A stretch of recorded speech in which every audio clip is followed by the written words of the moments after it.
Today we're going to make beaded hoops. The first thing you'll need are a pair of hoops, a needle, and some thread.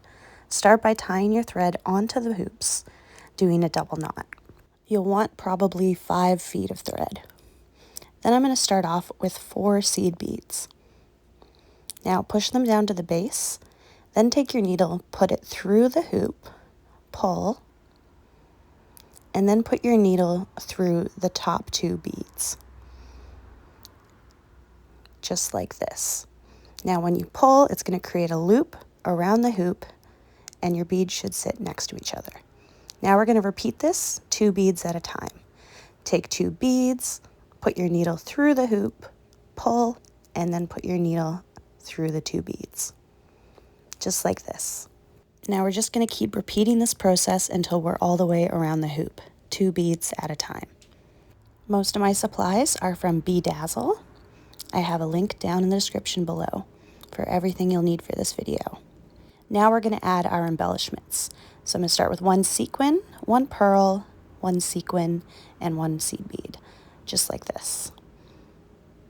Now we're going to push them down to the base, measure out approximately how far they go. I'm going to go 4 beads over, just like this. Now put your needle through and pull tight, and then adjust it so it's sitting properly.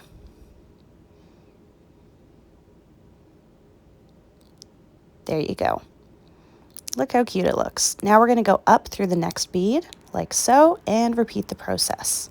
Grab 1 seed bead, 1 sequin, 1 pearl, another sequin, and another seed bead. Push them down and go 4 beads over, just like this, and then up the next one. Now again, we're going to repeat this all the way around the hoop. I'm using Nymo thread here, but you'll actually have a lot easier time if you use Fireline. But either thread will work for this project. And just keep going with your sequins. When we get to the end here, I'm going to go down through the last bead, and then I am going to put my needle underneath the thread, under the knot, like so, and pull, creating another knot. Then I'm going to tie my tail thread and my lead thread together like so.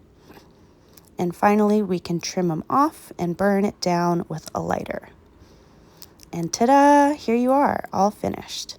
Let me know if you like this video. Please give it a thumbs up and ask any questions in the comment section.